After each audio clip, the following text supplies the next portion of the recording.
Welcome back to the House Sparks radio program, Mega Worldwide. Welcome back. Johnny Million's been going through questions in the chat room for Philip, my question for him might actually be me so I see him, so my name lights up.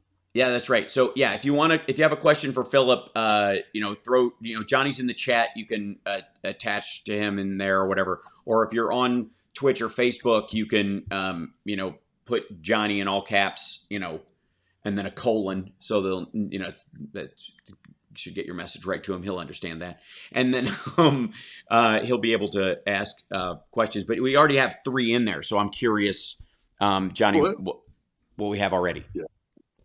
Oh, sure. Yeah. Well, am I muted? Nope, we hear you. The first question seems really important from Brad Enervold. His question to Phil is, does he leave and enter his home like they did on Hogan's Heroes by a secret door in his stone? I know nothing. I know nothing. So a real question from Ed's 3D Tech is, can you ask Philip if he knows the meaning of the gravel, small rocks at the temple that you visited in Ukraine? Oh, at the Jewish the Jewish temple. I don't know the exact meaning of it, but I know that there are several monuments to the Holocaust that use that motif. And I think it probably has something to do with the sheer numbers of people that were killed during the Holocaust, but I wouldn't presume to know. But I know that is something that is, because I've been to several Holocaust monuments, and that kind of, those stark stones standing in a field of gravel is something that I know is in other monuments to the Holocaust. But I'll have to look it up. Right. And let's see, I've got another. Here's a good one, but it's going to force me to mispronounce something, so I'm going to spell it. How do Ukrainians actually pronounce K-Y-I-V? I've heard them read a couple different explanations. K-Y-I-V, Kiev. We did this weeks ago. Early on, but some folks are new to it. But I was like, I'm let's do it again. I'm happy to do it because it drives me nuts. It is a 2-syllable word, but the problem is that for an English speaker, it's very difficult because, and I've refined my definition of why this is so difficult. So let me explain. It's a 2-syllable word, but the problem is, the question is whether you put the Y at the end of the first syllable or at the beginning of the second syllable.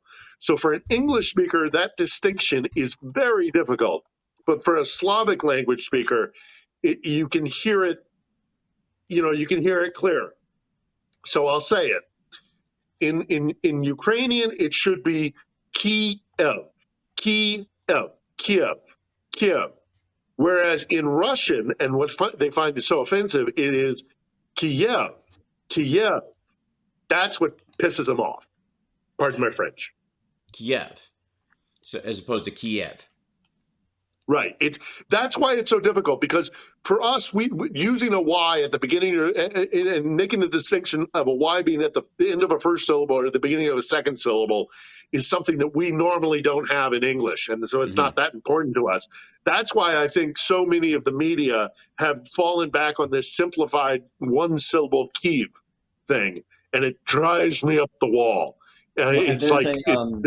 It drives me nuts. I'm sorry, Phil, but there's another question here that deserves a little bit of time, which I don't know the process of this, but Catherine Reynolds is asking, why aren't war crimes being tried? Like, what's the process there? The trial of war crimes is incredibly difficult, and it takes years and years. Yeah. And I know somebody who actually was involved in trying Serbs who were involved in war crimes during the wars in the Balkans. And it takes forever, because you have to, not only do you have to gather evidence in areas, because generally when war crimes happen, the guys who commit it, one of the first things they do is try to cover it up.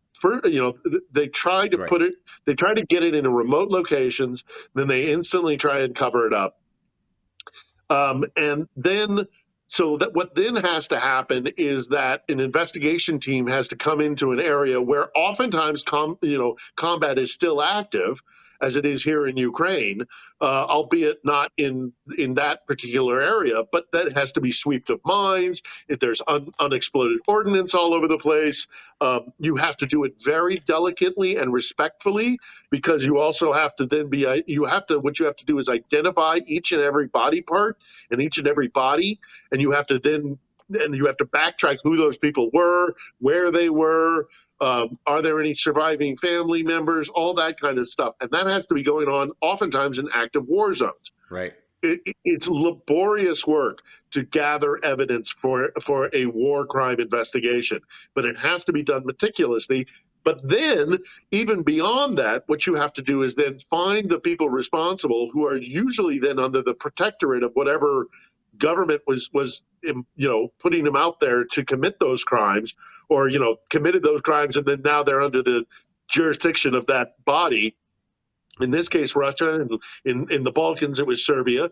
And you have to find those people, get them to a third-party nation, which is incredibly difficult. You either have to actively go and arrest them or abduct them and bring them out of their protectorate, or you have to have them arrested by that protectorate, and they then turn them over to, let's say, The Hague.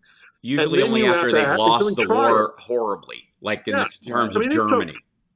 It took years and years and years. I mean, it's so long that many of the guys who committed Serbian war crimes died in prison, because by the time they got to an actual courtroom, they were already, half dead anyway. So it's really, really difficult. It's not just like arresting a murderer. There's so much more complexity to it, sadly. So those are the questions I have at the moment. Okay, great. I had a couple that threw up in there. Ed's 3D Tech said that the stones were to keep away evil spirits, one for each soul. Is that, I think, what they're talking about?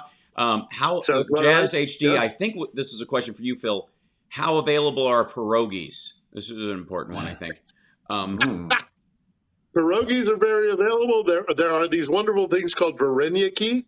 They're little dumplings. The Russians have a version of it called pelmeni. Pierogies are more Polish. They're larger, but it's all a variation of a dumpling, which I'm sure, what do they have in China? They have Monty, maybe? Gyoza. They have gyoza, and there's a variant. It's all just, it's meat in a little dough parcel. Right, exactly. Everybody has their version of sandwich. Everybody has their version of noodles. What the Ukrainians and the Russians do, though, is they put it in sour cream. I mean, it's swimming in sour cream and butter, and then they cut up dill. It's delicious, but it's now I'm hungry. Thanks, man. It's heart attack. We got to go to break, and I'm going to starve through the break and the next segment while we're asking questions. And I do have this to think about this during the break. Carl Smith in our chat has a question for Phil that says, "Can you talk about your hookup with Malcolm Nance?" Now they just met, as far as I know. But if there was a hookup, I need to hear about it as well. So we'll see after this. It's the Hal Sparks Radio program, Mega Worldwide on WCPT Radio, Chicago's Progressive Talk. We'll be back with a happy ending right after this. Oh, good. Mm-hmm.